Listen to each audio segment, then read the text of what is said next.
Hey YouTube, what's up? This is Kaiser. This is going to be a deck profile of something that's pretty off, and I'd like everyone to come into this with an open mind.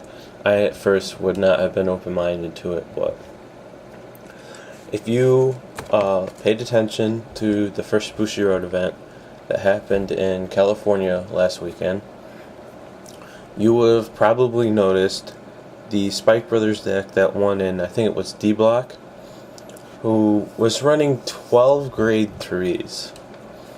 Well, right off the bat, I don't know about you, but I'm like, Morikawa? Was Morikawa at this tournament?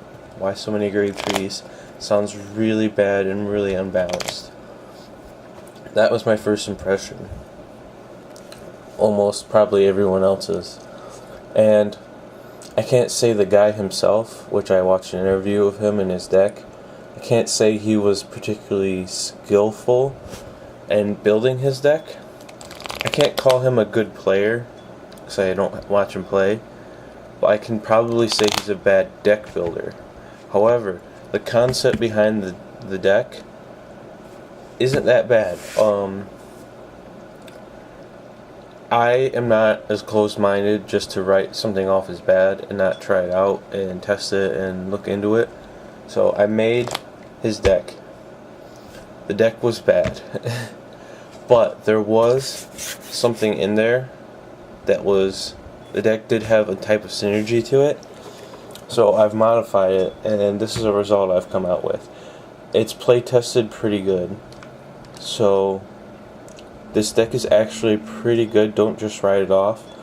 So I'm going to get started with it, I guess. This is 12 grade 3 Spike Brothers. For the trigger lineup, it's pretty standard. 8 crit, 4 draw, 4 heal, and Mecha Trainer as your starter. Grade 1s. There are only 12 grade 1s in this build. We got 4 Chigurh Maryland. Because of how grade 3 heavy the deck is, those grade 3s can be dead in your hand a lot, so Chigurh Maryland, make sure you can actually use them. As well as Perfect Guards are pretty good ever since this game became so aggro with limit breaks. Next we have 3 Rust Recklessly. I'm pretty sure he wasn't running this. This card is a necessity, I feel, for almost any Spike Brother deck. This card is very good. It acts as a Juggernaut, but as a grade 1. It's part of the combos of the deck. Having more combo pieces is great, as well as being a good booster. I like having it early in my hand, so I can boost with it in late game when I've used up my attackers. I can move him forward and attack with him. Next we have a key card of the deck, Deadly Dan. There's only 2 of them in here. We don't need more than 2 because we have cards that can search it out. Yeah, he's a very key card of the deck. It's been a while since I played him. Ever since the Emperor came out, I just stopped playing him because he wasn't necessary. But in this version, you don't run the Emperor and you need a Deadly Dan, so key card. Next we have, well, finally for the grade 1s, we have 3 Medical Manager. He is required for the deck. In my other Spike Brothers decks I don't run him for the fact that he's putting a card in the soul. I don't really need the soul that much. I'm using him to stack triggers. In this version, you actually need him for the soul, because this version style is very different from the other. You will need more soul, so Medical Manager is very useful. You may notice there's no Wonder Boy. Wonder Boy, being an 8K, doesn't actually contribute anything to the deck. The other boosters get the job done the same way. Grade 2s. Only 9 grade 2. First we have 4 High Speed Bracky. Why the guy did not run this, I don't know. Obviously because, apparently by his own words, he doesn't know about the card. Why he would not run High Speed Bracky, as I just said, I don't know. It's way too good. Key combo piece of the deck. It's a Juggernaut maximum grade 2. Then we have 3 Black Panther, grade 2 basic 10k beater. When I first went to throw this together, I didn't really have him in here. I was running something else when I was trying it out, but his 10k is actually very necessary. You sometimes are going to need that 10k just to make sure you can hit something. And last of the grade 2s, we have 2 Deadly Douglas. He's mostly in here to help make the deck more consistent. His effect doesn't matter that much. It's just you're going to be able to search him out.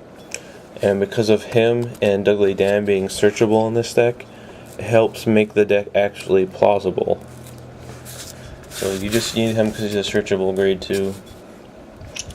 Finally, onto the main part of the deck, the grade 3s. We have 4 Juggernauts. He's kind of like the deck's win condition, the 16 basically when he swings and powers up, get off the field. Very required card for almost any Sprite Brothers deck. Now to the Vanguard of the deck. General. General is the whole reason this deck is, well, part of the main reasons why this deck is plausible. You want him to be the Vanguard because of his skill to call out people. There's a very big difference between him and the Emperor. The Emperor has a more consistent style, where this guy's more like luck based. Because of this deck being so grade 3 heavy, it's very likely that it will work. So you always need this card to be your Vanguard for the deck to work correctly. And then last, 4 Jelly Beans. This card is the whole reason this deck is even possible to play.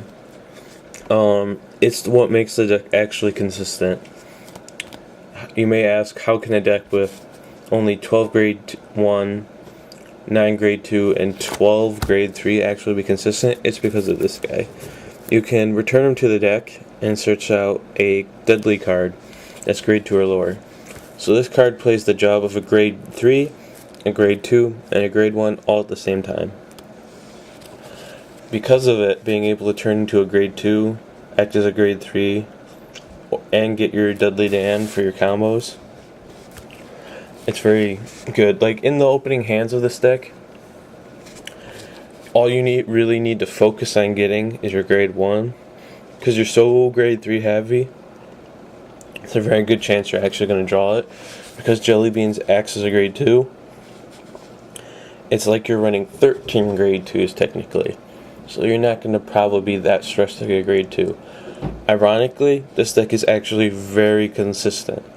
I know it doesn't make sense, but because of Jelly Beans, the deck's very consistent. Most of the time, all you need in your first hand is your grade 1, and your hand will probably work out without missing a drop. So, yeah, if you want to give it a chance without just writing it off, I suggest trying it out. It's very fun. Most aggro Vanguard deck I've ever played with. I will make a tutorial video of this. I'm sure people would like to see how this deck runs very different from the other one. Thank you.